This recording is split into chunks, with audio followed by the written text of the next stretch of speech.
Hey guys, what's up? Wanted to make you this video today. I think it's going to help you close more sales. It's going to help you close more real estate listings if you're a realtor. It's going to help you get more deals in contract if you're a flipper. And it actually will help you close deals as far as in the dating world when you're dating and courting somebody. Not necessarily in the pickup world, that's a little different than the dating world, but all salespeople can benefit from knowing this one critical piece of information when it comes to negotiating some kind of a deal. So the main premise with this point is that you always want to stay one step more negative than your prospect in terms of their opinion if they might buy. You should always be a little bit less motivated than they are. And the reason being is because, I'll give you an example. If you have somebody that says, I was referred to you by so-and-so and I totally want to list my house, so like 100% we're doing this, like come over and do my thing. I would say something like, okay, well it sounds like you probably want to sell the house and you heard good things about me and you like me, but I'd like to meet with you and just make sure we're totally on the same page before we jump into it, and that way everything goes smooth. Something like that.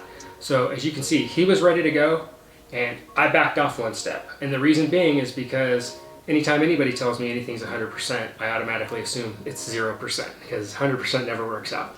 So, and another thing too is, if you think about it, you have a continuum when you're trying to close a deal. You either have, or a sale, you get a decision of yes or no. Or in the middle, you have maybe.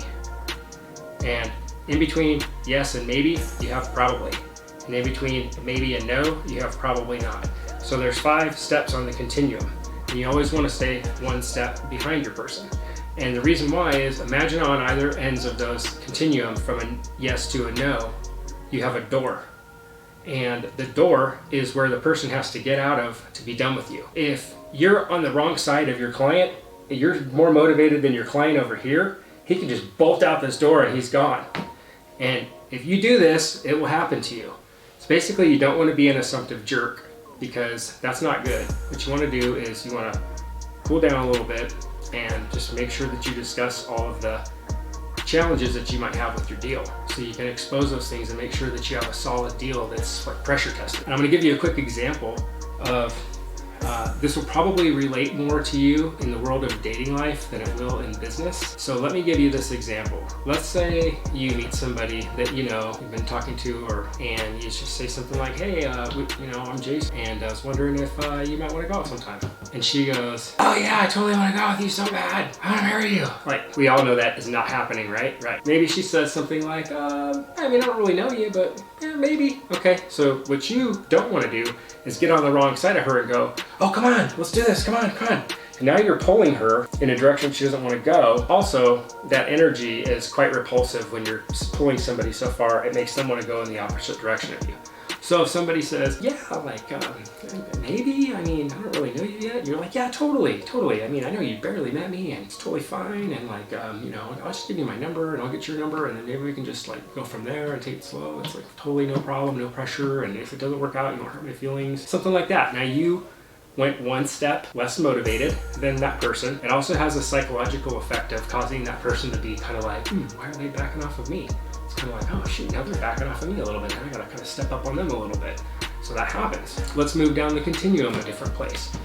Hey, would you like to go out with me on a date sometime? She says, no. You don't want to be like, oh, come on, go out on a date with me. You're over here, she's already at no. Dude, she's out that door and gone forever.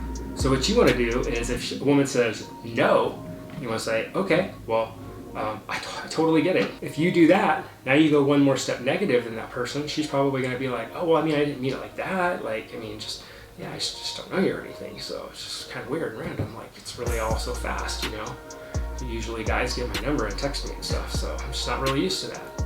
You're like, no, I totally get it. It's totally good. It's cool, no problem. Don't even worry about it. I just got a good energy from you. You're super cool. And I just wanted to chat with you, so it's no problem. That woman is probably going to respect that, and she might be like, damn, that guy's pretty cool, the way he handled that. Okay, so off of the dating world, I could actually give you all different spots in the continuum and explain this to you, and it would make total sense if you have any experience in dating world. But moving back to business, so with your prospect, they are either yes, probably, maybe, probably not, or no. If they're no, and you're over here towards yes and probably and maybe, then you're not blocking the door. So if you start to say things that are repulsive, like, come on, come on, come on, come on, come on, come on, come on, he's going, whoa, dude, why are you pushing me so hard? Like, I said no, like, why are you doing that?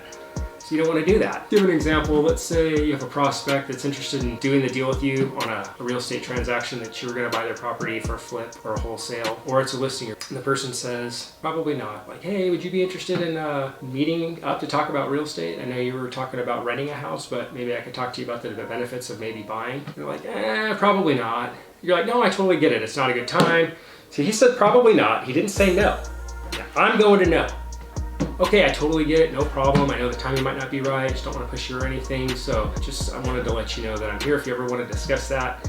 If you ever have any questions or anything, super no pressure, and I totally get it that you're not ready. That person's likely to say something like, well, I didn't say no, that I'm not ready. I just kind of said probably not, because the reason is I'm actually really busy with a lot of other stuff I've got going on right now.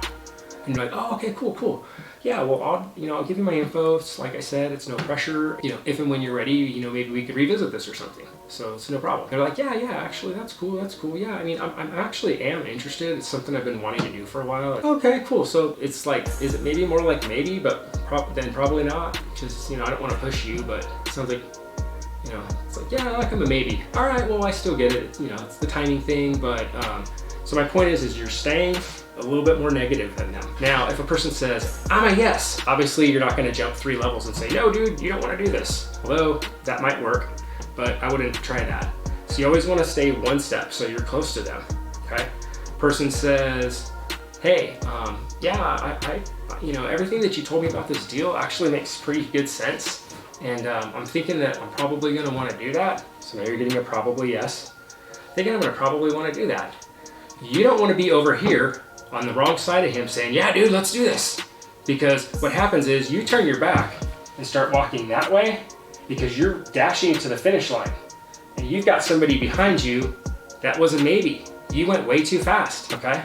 So all on the continuum, you always need to say 1 step more negative. Now, you're not being a negative person, you're being a positive person, but you're staying less motivated, you're giving them less pressure, you're being understanding to what their concerns might be, maybe even probing to find out what they are. If you do this in a transaction, this is one thing that will absolutely allow you to close more deals. The most frustrating thing about a listing appointment or trying to buy a flip or a wholesale and not getting it, that's the worst, most frustrating thing, is not getting a deal when you were at the house for quite a while and you know there was some deal and you didn't figure out what the challenge or the issue was. That's why I'm saying most salespeople, they're pushy and they're trying to push and get that yes.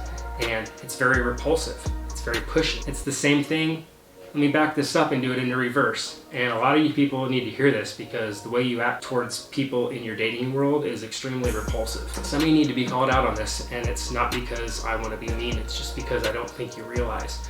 But let's take an example of a person who is super desperate and been alone for a long time and really wants to have a person in their life they want to be dating. And I mean, I've been there before. I've been desperate. I've been repulsive. I mean, we probably all have without even realizing it until someone points it out to you. When you're a person, you want someone so bad and you'll basically take like almost any person. What happens is it's too easy and you're giving too much and you're sacrificing too much and you're not requiring anything of the person. So you're just way, way, way down on the scale. Actually, let me put that the other way. You're a yes over here. They're over here, like they're a maybe. And you're trying so hard, you're like, come on, come up here, come up here. And they're like, dude, this girl is freaking super repulsive, super needy. So you don't want to do that. I've been there and done that. Maybe you have too. Maybe you're there now. Stop it. So, just to recap, this is not the only thing you need to do to close every closable deal, but I can't cover everything you need to do to close every closable deal in one video. This is one very important thing. Don't be an assumptive jerk and assume that you're going to close the deal. Listen to the cues, stay 1 step lower motivation than your prospect. Listen to what they're saying. Stay tuned for the next video. I'm going to tell you more ways to close every closable deal. I appreciate you for watching. This is a pretty brand new channel. There's going to be crypto, real estate sales, flipping, wholesale, property acquisition, all kinds of things. If there's anything specifically you'd like me to cover, If you put it in the comments and it's something I'm well versed in, I'll probably do it. If you don't mind, a like really helps me out. A subscribe will allow you to get my future videos. Hit the notification bell, that'll pop up fresh videos in your feed when they come. And like I said, I appreciate you. Thank you so much.